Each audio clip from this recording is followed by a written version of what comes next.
r/MaliciousCompliance, Jim Bro ruined my retirement until I revealed the deed.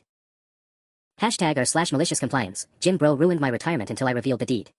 I was standing in my kitchen at 6:47 a.m., not by choice, when the bass hit so hard my coffee mug walked itself across the granite countertop like it had legs. Thump. Thump. Thump. Thump. Feel the burn, people. That's what transformation sounds like. The voice was masculine, amplified, and absolutely unhinged. I set down my mug carefully and walked to the back window of my new home, the one I bought 3 months ago after 42 years of working as an accountant. The one I'd planned to enjoy in peace. What I saw made my blood pressure do its own transformation. A man in his late 20s, rippling with muscles and glistening with sweat, stood in what I thought was parkland behind my property, about 2 acres of grass, trees, and what the realtor had described as charming open space. He was shirtless, barefoot, and operating what looked like professional film equipment on a tripod. Behind him stood 3 other gym-toned individuals in athletic wear, all performing synchronized burpees while he barked instructions at them like a drill sergeant on steroids. Come on, Brittany. You're a warrior. Warriors don't quit. I didn't own a lot of information about the property's status beyond what was on the listing. The realtor, a woman named Sandra who'd seemed far more interested in closing the sale than answering questions, had mentioned gorgeous natural backdrop and peaceful surroundings. The deed was still being processed through my attorney. For all I knew at that moment, this could have been public land. But it didn't feel public. It felt like my backyard. I waited until they finished their routine. 20 minutes later, the shirtless man, who I'd later learn was named Brad Hensworth, though the internet knew him as Brad the Gym Rat, was already packing up his equipment. I opened the sliding glass door and stepped out, my Saturday morning reading glasses still perched on my nose. Excuse me. He turned, sunglasses covering his eyes, a towel draped across his shoulders like he'd just won an Olympic medal. Can I help you? He called, tone suggesting he absolutely could not and would not. I think you might be on my property, I said, trying to be polite. After all, I was still a stranger to this neighborhood. His whole body language changed.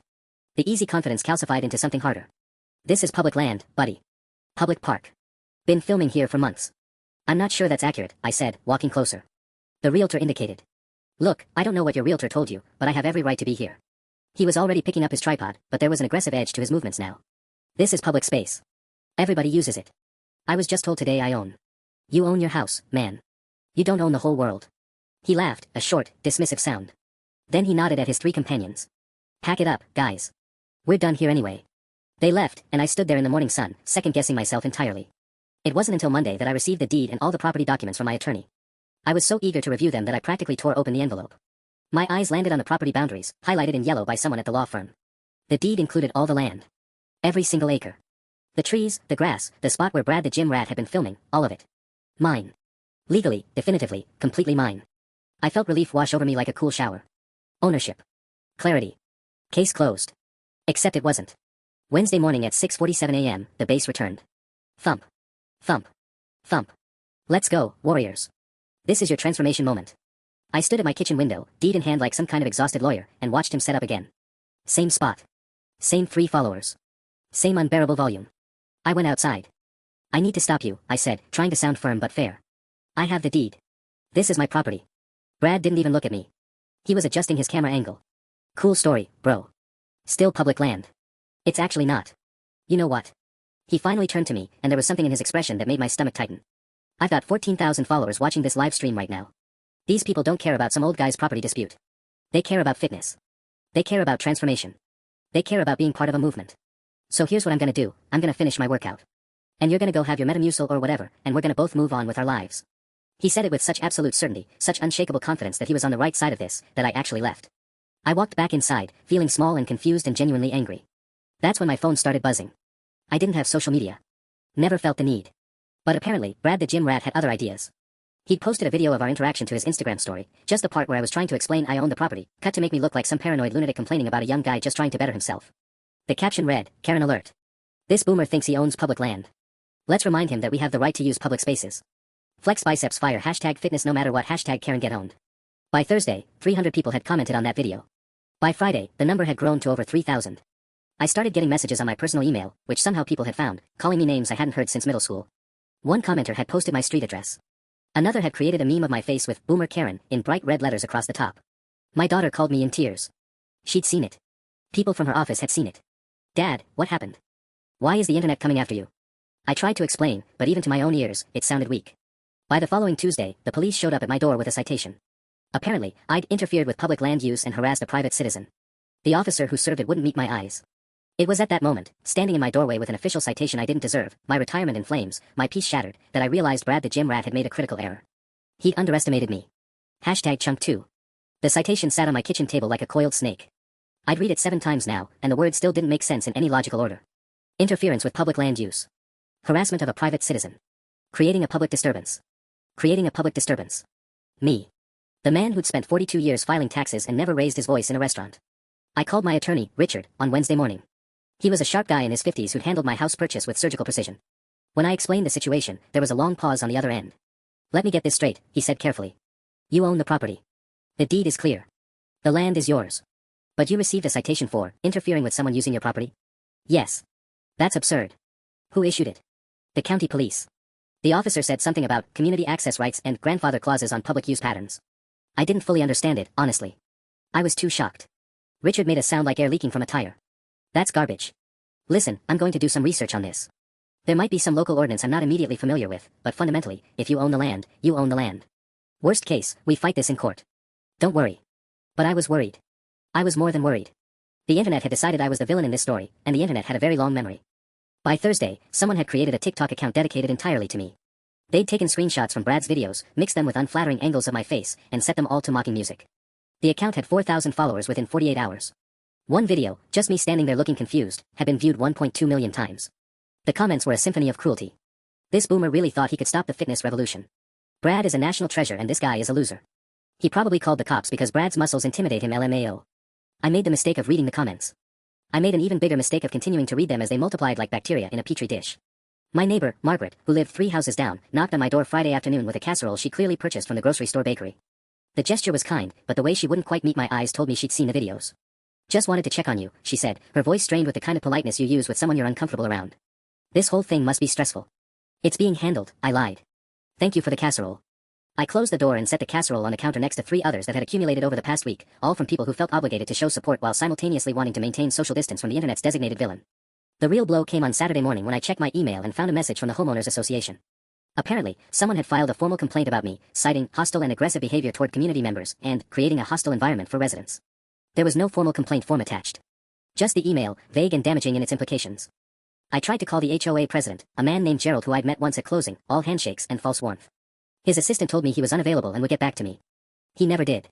By Sunday, I'd convinced myself that Brad had orchestrated something more calculated than I'd initially realized. This wasn't random harassment, this was strategic. He'd weaponized his followers, gotten them to dig into my personal information, contacted local authorities with some invented narrative about public access, and now he was tightening the social vice around me until I had no choice but to either leave or capitulate. It was actually brilliant, in a poisonous kind of way. I spent Sunday night barely sleeping, running scenarios through my head. I could hire a lawyer to fight the citation, but that would be public, might inspire more social media attention. I could try to quietly negotiate with Brad, but negotiating with someone who'd already publicly humiliated me seemed like rewarding him for the behavior. I could move, abandon the home I'd saved for decades to buy, let him win completely. None of these options felt acceptable. Monday morning, before the sunrise, I did something I hadn't done in years. I went to the local library and asked the librarian how to access public records online. She was a kind woman in her 70s named Patricia, who didn't seem to recognize me from the internet's rogues gallery. Property records, she asked. County assessor's website should have everything you need. What are you looking for? Historical land use, I said. I need to understand the actual history of the property I own. It took me 4 hours, but I found it. The property had been privately owned continuously for 73 years. Before that, privately owned for another 40. The myth of public land use didn't exist anywhere in the official record. But there was something else. A note in the county historical records, filed in 1989, mentioned that a local Boy Scout troop had used the property for camping activities for approximately 6 years, with permission from the then owner. That permission had been formally rescinded in 1995. So Brad's claim about public land and grandfather clauses was completely fabricated. Or worse, he genuinely believed his own narrative, which somehow felt more insulting. I printed everything. 57 pages of documentation that proved, conclusively, that I was right and he was wrong. For the first time in a week, I felt something other than helpless anger. I had evidence. I had documentation. I had the law on my side. The question now was, what was I going to do with it? That's when Brad did something even more stupid than filming on my property without permission. He did it again. Tuesday morning at 6:47 a.m., the bass returned, louder than ever. Through my window, I could see he'd brought more followers this time. Maybe 8 people. And he'd set up what looked like professional lighting equipment. He was expanding his operation. He was getting bolder. He wasn't just testing me anymore. He was establishing dominance. I stood in my kitchen, holding my printed documents, and watched him laugh with his followers while they performed mountain climbers on my land. That's when I made my decision. #Chunk3. I called Richard at 7:15 a.m., before Brad had finished his first set of exercises. My hands were shaking with a kind of clarity I hadn't felt in days. I need you to draft a cease and desist, I said without preamble. Today. And I need it to be public. There was a pause. Good morning to you too. What happened? I explained about the morning's trespass, about the professional equipment, about the escalation. Richard listened without interrupting, which I appreciated. Okay, he said finally. Here's what we can do. I can send him a formal cease and desist letter, which is standard. But you said you wanted public. That's a different animal. You're essentially announcing to the world that you're taking action, which means Brad's going to know you're not backing down. That changes the dynamic. The dynamic is already changed, I said. He's not going to stop unless forced. And frankly, at this point, the court of public opinion matters. He's already poisoned that well. At least if I'm public about this, people will know I tried to handle it properly first. Fair point. But I need to be transparent with you. Going public with a cease and desist is basically throwing down a gauntlet. He might escalate. His followers might escalate. You're not just telling him to stop, you're telling the entire internet that you're willing to fight. Then let them escalate, I said, surprising myself with the steel in my voice. Let them come. I have documentation. I have the deed. I have 73 years of uninterrupted private ownership. What does he have? A TikTok account and a willingness to trespass on property that isn't his. Richard sighed. All right. I'll draft something aggressive but legally sound. You'll have it by this afternoon. But before you do anything with it, I want you to come to my office. We need to talk about the citation first. What do you mean? I've been doing some digging since we spoke on Wednesday. That citation is problematic in about 17 different ways. The community access rights the officer mentioned doesn't exist in county law. The grandfather clause they're citing is specifically for commercial enterprises that operated before zoning changes, not individual citizens filming fitness videos. Whoever told that officer to issue that citation didn't have the legal authority to do it. We can get it dismissed, but it's going to require filing a motion with the county. How long will that take? 2 to 3 months minimum. Possibly longer if they fight it. 2 to 3 months. Another 2 to 3 months of living under this cloud, of the citation appearing on background checks, of people potentially finding out about it and adding it to the narrative Brad had already constructed. 2 to 3 months of that absurd TikTok account potentially growing, of comments multiplying, of the humiliation festering like an infection. Richard, I need to ask you something, and I need you to be honest. Of course. If I issue a public cease and desist, and if Brad doesn't comply, what happens next? Then you have documented proof that he ignored a legal warning. You can file for an injunction, which would be a court order forbidding him from entering the property. If he violates it, he's in contempt of court. That comes with legal consequences. And the public aspect? Richard was quiet for a moment. The public aspect becomes a wildfire. Once you go public with a cease and desist, you're entering a completely different arena. You're not just a retiree arguing with a fitness influencer anymore. You're a man willing to weaponize the legal system against someone with a large social media following. That's going to get coverage. Local news will probably pick it up. Maybe national news. Brad's followers will find ammunition in your past, your social media, anything they can find. They'll claim you're being litigious, aggressive, anti-health, anti-youth, anti-whatever narrative fits their argument. But I'll have the law on my side. You will.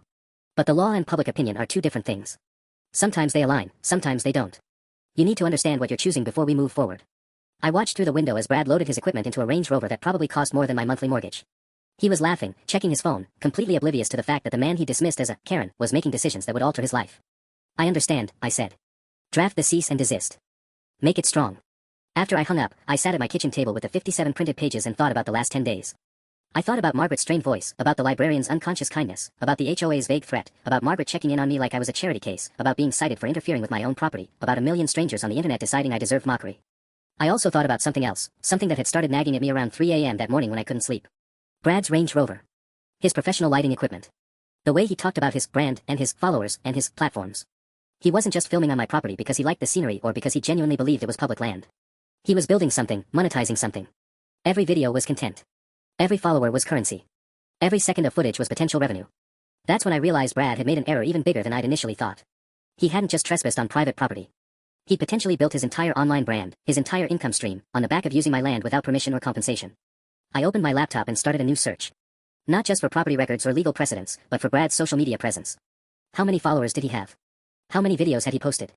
What kind of engagement were we talking about? What kind of revenue could someone generate from that kind of reach? The more I found, the more my understanding crystallized. Brad wasn't going to stop because I asked nicely. He wasn't going to stop because the law told him to. He was going to stop because stopping would cost him more than continuing. By the time Richard called back to confirm he was drafting the cease and desist, I'd already made a decision. I wasn't just going to force Brad off my property. I was going to expose exactly how much he had to lose. #Chunk4. The cease and desist arrived at my email at 4:47 p.m. on Thursday. Richard had outdone himself, 17 pages of legal precision that essentially said, stop trespassing on private property or face court action. It was aggressive. It was unambiguous. It was, as Richard had warned, a gauntlet. But it wasn't what I intended to make public. Instead, I spent Thursday night and Friday morning compiling what I discovered about Brad's online empire. The numbers were staggering. He had 847,000 TikTok followers. 423,000 Instagram followers. A YouTube channel with 156,000 subscribers. He'd monetized all 3 platforms. Based on the public information available, sponsorships tagged in videos, affiliate links in his bio, the professional equipment he was using, Brad was making somewhere between $8,000 and $15,000 per month from his fitness content. Possibly more. And every video he'd filmed on my property had contributed to that income. I showed Richard the spreadsheet I compiled on Friday afternoon when I drove to his office to sign the cease and desist. He looked at it for a long time without saying anything. "You're thinking about copyright claims," he said finally. It wasn't a question. "Can I file them?" "Theoretically, yes. If Brad used footage filmed on your private property without permission, and if you can establish ownership of that property, which you absolutely can, then you have grounds to claim that he's profiting from content created on land he had no right to be on." "But Tom, I need to be clear about something." He took off his glasses and rubbed his eyes. "If you go down this path, you're not just removing a trespasser from your property. You're going after his income. You're going after his livelihood. His followers are going to see it that way, regardless of the legal merit. They'll see it as a retired man trying to destroy a young entrepreneur's career out of spite." "He's destroying my retirement out of actual malice," I said. "At least I have legal grounds." "I'm not saying you don't. I'm saying you need to understand the enemy you're creating. Right now, Brad thinks you're a nuisance. If you file copyright claims against his videos, if you publicly expose his income stream, you're going to make yourself his target in a way that goes beyond fitness videos in your backyard. His followers, the ones who've already been harassing you online, they're going to escalate. They're going to dig into your life. They're going to find things. And in 2024, in the age of social media, privacy is a luxury item." I thought about that. About the harassment I'd already endured. About the comments that had found their way to me even though I barely used social media. About the fear that had started creeping into my daily routine, checking my mailbox cautiously, screening calls, hesitating before opening my front door. What if I don't go public with it right away? I asked. What if I serve him with the cease and desist first, give him a chance to comply, and only reveal the copyright strategy if he continues? Richard considered this. That's more strategic. It gives you leverage without showing your full hand immediately. If Brad stops after the cease and desist, the problem goes away. No need to pursue copyright claims. If he doesn't stop, then you have documentation that he ignored a legal warning, and you can escalate with evidence of his financial gain from the trespass. So we send the cease and desist. We give him 72 hours to stop filming on the property. I'd recommend 7 days. Shows you're being reasonable if this goes to court or becomes public. But 72 hours works if you want to accelerate things. I signed the cease and desist on Friday evening. Richard agreed to have it personally delivered to Brad's address on Saturday morning, not by mail, but by a courier service that required a signature. Everything about it screamed this is serious. I wanted Brad to have no plausible deniability that he hadn't received it. That night, I couldn't sleep again. But this time, it wasn't anxiety keeping me awake. It was anticipation. I'd spent 73 years trying to be reasonable, trying to follow the rules, trying to assume the best in people. I built a modest life based on fairness and respect and the understanding that most people, if you approach them correctly, would do the right thing. I'd gotten a citation on my own property for trying to enforce my rights quietly. I'd been mocked on the internet by strangers. I'd become the villain in a story I hadn't written. Maybe it was time to stop being reasonable. Saturday morning, I woke at 6:30 a.m., before Brad typically started filming. I made coffee and stood at my kitchen window, watching the driveway where his Range Rover usually appeared. Part of me hoped the cease and desist would be enough. Part of me, the part that had been growing stronger over the past 10 days, hoped it wouldn't be. The courier arrived at 9:15 a.m. I watched from my window as a woman in a blue uniform walked up to Brad's house and rang the doorbell. Brad answered, shirtless and confused, clearly not expecting a formal legal document before his morning workout. I couldn't hear the conversation, but I could read the body language. The moment he looked at the envelope, his posture changed. He read the first page right there on his doorstep. The courier waited for his signature. After the courier left, Brad stood on his porch for a long time, reading through the document. Even from a distance, I could see his face darkening. He looked toward my property, toward my house, and I instinctively stepped back from the window, though I doubt he could see me. He went back inside, and I didn't see him emerge for 3 hours. But Sunday morning, at 6:47 a.m., I heard the bass. Brad had received the cease and desist on Saturday. He'd had 24 hours to process it, to talk to whoever he needed to talk to make a decision. And he decided to ignore it. Not just ignore it, to defy it by resuming his filming schedule exactly on schedule, as if the legal warning meant nothing. He'd brought even more followers this time. At least 12 people. And he was louder, more deliberately so, as if he was making a point. That's when I realized something crucial. Brad didn't believe I had the power to stop him. The cease and desist wasn't a serious threat in his mind. It was a nuisance from an old man he'd already publicly humiliated. He'd probably showed it to his followers, probably framed it as evidence of my harassment, probably gotten their validation that he was the victim here. He'd miscalculated. And I was going to make sure he understood exactly how badly. I called Richard at 8 a.m. He ignored it, I said. Already? It's been less than 24 hours. 18, actually. He's filming right now. More people than ever. I think he's deliberately defying the cease and desist. Okay, Richard said, and I could hear him shifting into a different gear. Then we moved to the next phase. An injunction. Which means we need to file for a temporary restraining order, and that requires going to court. Tom, once we file, it becomes public record. This stops being something you can control. I know. And Brad's going to know you're serious. Let him. There was a pause. File it, Richard said. I'll have the paperwork ready by Monday morning. I hung up and watched through my kitchen window as Brad finished his set, laughing with his followers, completely unaware that he'd just triggered something he couldn't stop. The deed was in my hand. And I was finally ready to use it. #Chunk5. Monday morning, I woke to 17 missed calls. Not from Richard. From news outlets. Local news, regional news, even a couple of national outlets that I'd never heard of. My voicemail was full. My landline, the number I'd listed on property records for the past 15 years, had apparently become hot property overnight. I hadn't even filed the restraining order yet. I called Richard immediately. What happened? Brad happened, he said, and I could hear him typing rapidly in the background. He made a video. Posted it at 11 p.m. last night. It's already at 1.3 million views. My stomach dropped. What does it say? It's called The Karen Who Tried to Sue Me. He's framed the entire situation as you harassing him, trying to destroy his career because you're a bitter old man who hates seeing young people succeed. He shows the cease and desist, reads parts of it out loud, and spins it as a personal vendetta. But here's the problem, Tom. He's not entirely lying about the cease and desist. He's just contextualizing it in a way that makes you look obsessed. I felt my chest tighten. Did he mention the property deed? That he's trespassing? No. He didn't mention that. He says you're trying to claim he's using public land when it's actually part of a neighborhood park system. He's got screenshots of Google Maps showing the area marked as green space. He's claiming you're confused about what you actually own. That's not, Richard, I have the deed. It clearly states. I know. But right now, Brad's narrative is winning. And Tom, there's more. His followers are organizing. There's a hashtag trending now, #SupportBrad. They're calling for people to report you for harassment. They're digging into your background, looking for anything they can find. Someone posted your address online about an hour ago. I felt the room tilt slightly. My address. My actual address, posted on the internet for 1.3 million people to see. We need to file the restraining order today, Richard continued. Right now. And we need to consider doing a public statement of your own. Because if we wait, Brad controls the narrative entirely. I don't want to be public about this, I said. That's the entire point. I want him off my property. I understand that. But he's already made you public. He's made you the villain in a story being told to millions of people. A restraining order will become public record. You can either explain yourself first, or you can let Brad's version be the only version people hear. I looked out my kitchen window. A car I didn't recognize was parked across the street. A woman sat in the driver's seat, phone in hand, pointed toward my house. Taking pictures or video, I couldn't tell. There's someone outside my house right now, I said quietly. Then we need to move fast. I'm filing the restraining order petition this morning. I want you to come to my office at 2 p.m. We're going to prepare a statement for you to release simultaneously with the filing. It's not going to be angry. It's going to be factual, measured, and it's going to include documentation of everything that's happened. After I hung up, I sat at my kitchen table and tried to process what was happening. I'd spent 10 days trying to handle this quietly, legally, reasonably. I'd followed every proper channel. And in 18 hours, Brad had transformed himself from a trespasser into a victim, and me into a villain. The calls kept coming. I stopped answering after the 8th one. By noon, there were news vans parked on the street outside my house. A reporter from Channel 7 stood on my lawn, doing a live segment pointing at my property. I could see her lips moving from inside, but I couldn't hear what she was saying. I didn't want to know. At 1:15 p.m., my doorbell rang.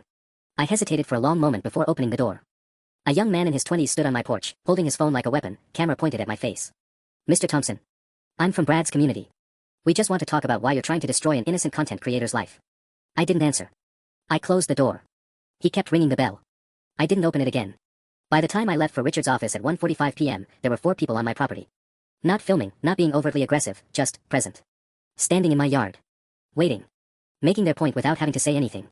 I took a side exit through my garage and drove the long way around to avoid the news vans on the main street. Richard's office felt like a fortress compared to my house.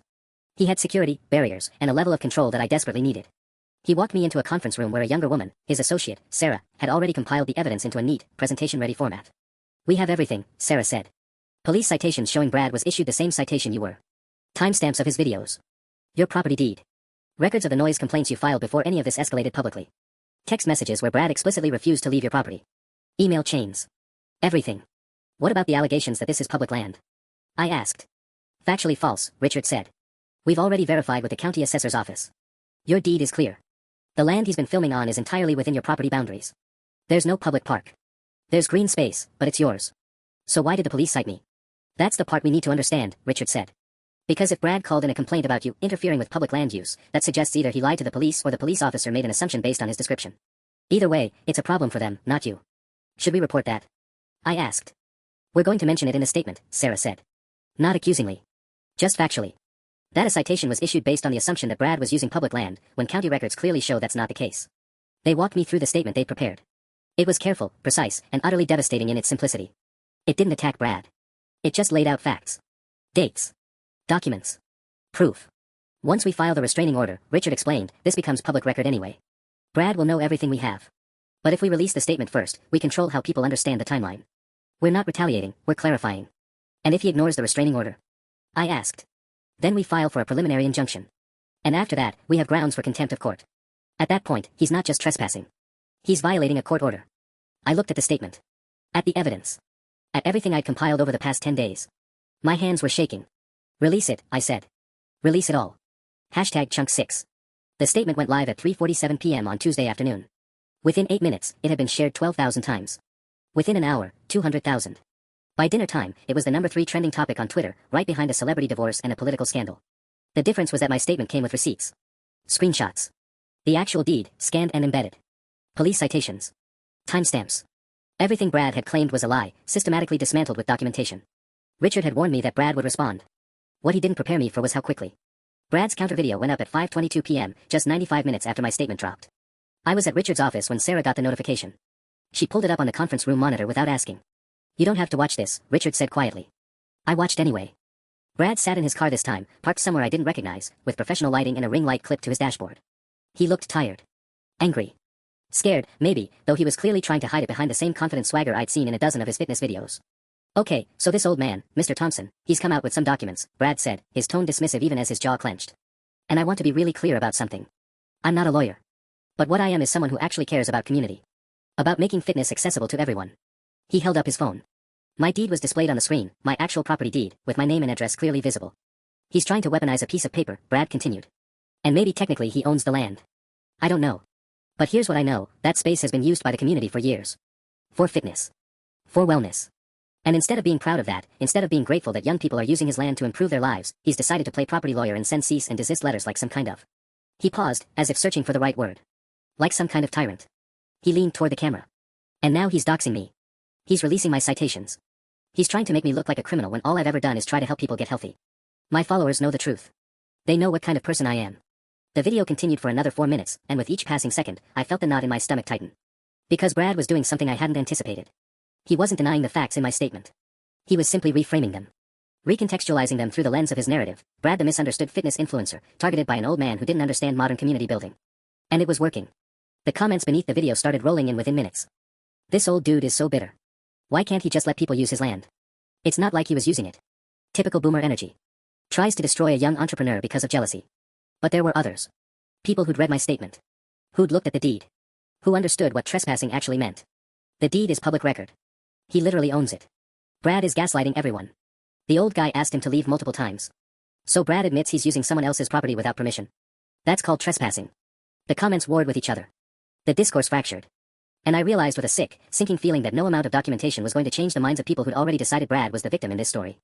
"This is actually good for us," Sarah said, and I looked at her like she'd lost her mind. "How is this good?" I asked. "He's got millions of followers. I'm getting doxxed. There are people on my lawn." "Because he just admitted on video that he knew what he was doing was on your property," Sarah said. "He said, maybe technically he owns the land. That's an admission. And when we present this to the judge for the restraining order hearing, that admission is valuable. He's not claiming he didn't know. He's claiming that knowing shouldn't matter because his cause is more important." Richard nodded slowly. "She's right. Brad just made our job easier. He's arguing intent, not ignorance. And that's weaker. But easier wasn't the same as good. Because while Sarah and Richard were thinking about courtrooms and legal strategy, I was thinking about the people on my lawn. The news vans. The woman who'd been parked outside my house for 7 hours with her camera pointed at my front door. My phone buzzed. A text from an unknown number. "We know where you live. We're coming for you." I showed it to Richard. His face darkened. "That's a direct threat," he said immediately. "We're reporting this to the police and to Brad's platform. This crosses a line." But there was another line already being crossed, and we both knew it. The line between a civil property dispute and something uglier. Something that had attracted people who weren't interested in facts or documentation or property deeds. People who just wanted to be part of something. Part of a war. My phone rang. Unknown number. I almost didn't answer, but Richard nodded at me to pick up. "Mr. Thompson." A woman's voice, professional but with an edge of something I couldn't identify. "This is Detective Sarah Chen from the Cybercrimes Unit. We've received multiple reports of threatening messages being sent to your address. We'd like to speak with you about filing reports." "Yes," I said. "Yes, I want to file reports. We can do that. But I also need to tell you something else. We've been monitoring Brad's social media activity as part of an informal investigation into the citation that was issued to you. There's something you should know." I waited. "The officer who cited you," Detective Chen said carefully, "is a friend of Brad's. They work out together at Brad's gym. When we reviewed the body cam footage from that day, the citation was issued based entirely on Brad's claim that it was public land. The officer never verified that claim. And when we checked with the county, it's clear that it isn't."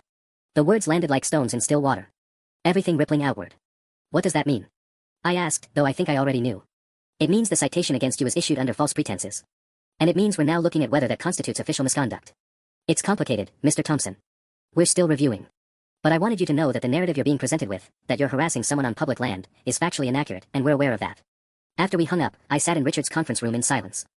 "That helps us," Richard said. "That's another piece of evidence that..." "I don't want help," I said quietly. "I want my home back." I want my peace back.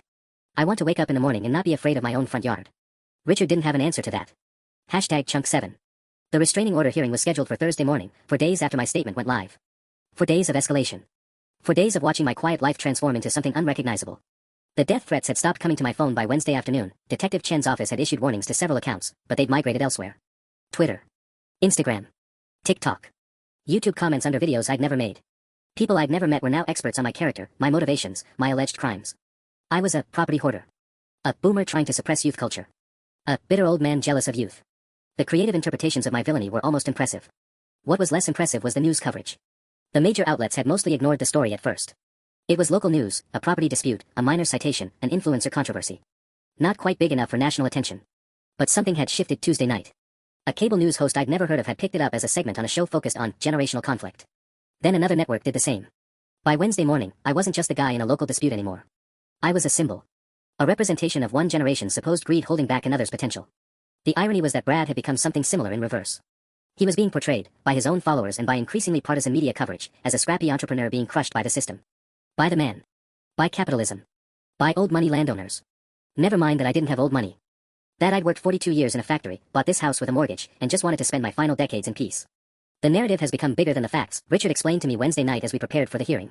We were in his office again, poring over documents, but there was something defeated in his posture. That's actually the worst-case scenario in these situations. Because once that happens, winning in court doesn't fix the public relations problem. I don't care about public relations, I said, but we both knew that wasn't true anymore. I cared very much. Because public relations had directly resulted in someone leaving a dead rat on my porch Tuesday night. Public relations had led to my neighbor, a woman I'd known for 11 years, telling me it was probably, for the best, if I moved away. Public relations had transformed my home into something hostile. Sarah and I had been sleeping in shifts. Not by design, but by necessity. One of us would wake up and check the security footage, looking for new disturbances. There had been 3 groups of people on our property in the past 48 hours. Just standing there. Filming. Leaving signs. One group had painted something on the curb that took me an hour to scrub clean. We need to talk about security measures, Sarah said. She was pale, dark circles under her eyes. I called around yesterday.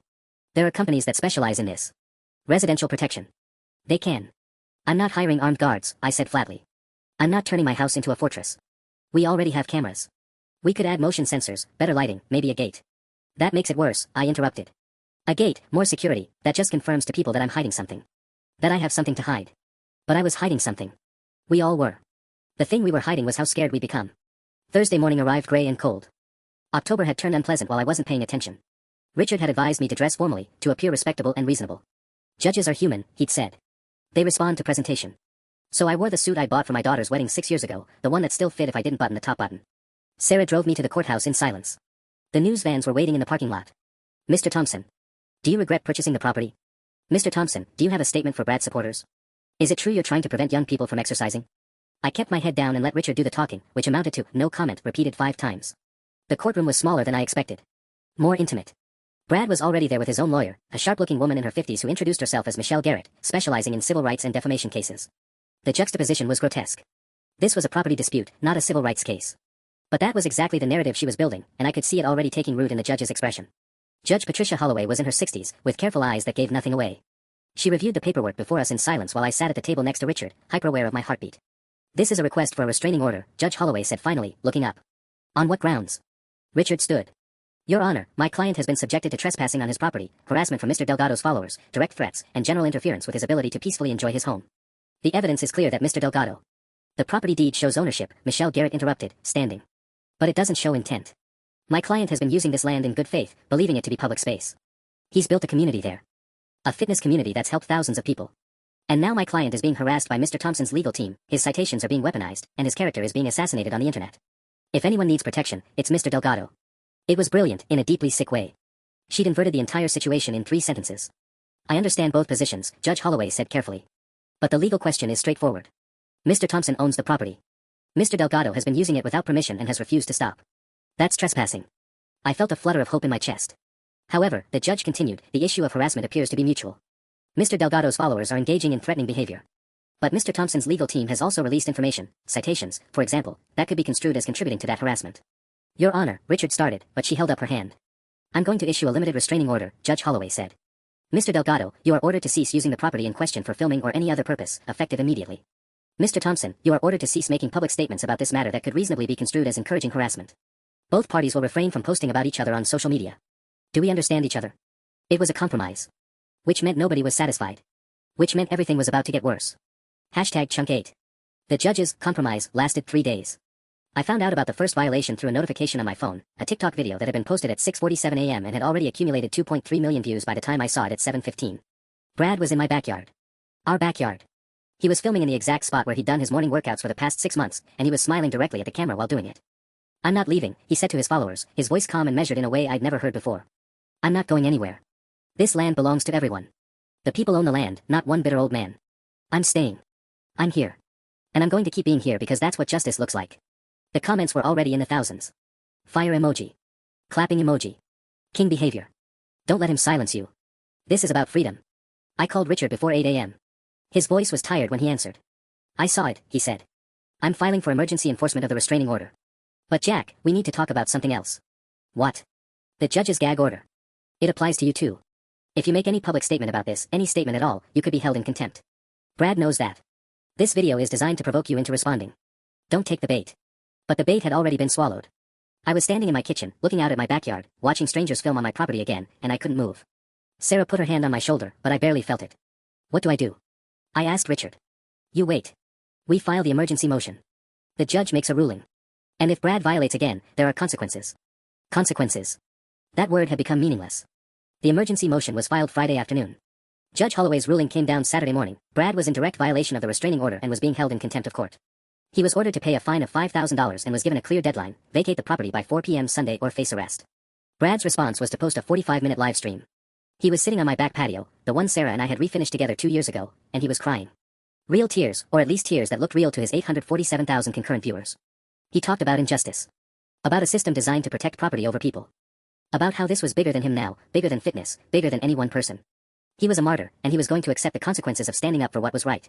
"Even if they arrest me," he said into the camera, "they can't arrest all of us. They can't arrest an entire movement." By Sunday afternoon, there were 47 people in my backyard. They weren't all there to support Brad, though many were. Some were journalists. Some were there to document whatever was about to happen. But they were all there, and they were all watching, and none of them had permission to be on my property. The police arrived at 3:58 p.m., 2 minutes before the deadline expired. I watched from inside the house, Sarah standing next to me in the living room, both of us frozen as officers in bulletproof vests walked across our lawn. Brad stood up from the patio chair, slow, deliberate, performance-worthy, and held out his wrists. He wasn't resisting. He was cooperating. He was being noble. One of the officers read him his rights while cameras flashed and videos recorded. Brad was loaded into a police car with the kind of solemnity usually reserved for political prisoners. As they drove away, his supporters cheered. The irony would have been funny if it wasn't so deeply dark. Monday morning, I woke up to find that Brad Delgado had become a cause célèbre. There was a bail fund set up by Tuesday. He was released by Wednesday morning with $50,000 in donations behind him. By Thursday, there were op-eds in national newspapers about economic justice and property rights and the criminalization of activism. By Friday, a clothing company had approached him about a collaboration. "The system can't silence me," the t-shirts read. They were already available for pre-order. He'd won. Somehow, impossibly, Brad had won. Richard called me Friday evening, and his voice had that hollow quality of a man who just watched his profession fail him. "I've been doing this for 23 years, he said. "And I've never seen the legal system lose so thoroughly while technically winning. The restraining order stands. Brad violated it. He faced consequences. But those consequences have transformed him into a celebrity. He's more famous now than he was before. So what do I do?" I asked. "You could appeal." "No," I said. "No more courts. No more judges. No more legal strategy. I'm tired, Richard." After I hung up, I sat in my kitchen and looked out at my backyard. The grass was trampled where so many people had stood. There were marks on the patio from equipment. Someone had carved something into one of the fence posts. Sarah came and stood next to me. We didn't speak. That night, I did something I hadn't done in weeks. I opened my laptop and navigated to the local property records office. I found the information I needed and made a phone call to a commercial real estate development company. The conversation lasted 40 minutes. By Monday morning, the deed had been officially transferred. The property was no longer in my name alone. It had been purchased by Westbrook Development Group, a commercial entity that specialized in public park acquisition and maintenance. The sale price was $1. I'd given Brad exactly what he always claimed he wanted. I'd given everyone what they'd always claimed they wanted. Public land. Community space. Accessible to all. And I'd finally given myself the only thing I'd ever actually wanted, my peace back. The news broke Tuesday afternoon. By Wednesday morning, Brad's supporters had realized what had happened. By Thursday, the outrage had pivoted. Now I was either a vindictive old man trying to destroy the very concept of public space, or a genius who'd called their bluff in the most devastating way possible. Nobody could agree which. But I wasn't watching the news anymore. I was sitting on my back porch, still mine, still private, with Sarah, watching the sun set over the hill beyond my property line. For the first time in 6 months, I slept through the night.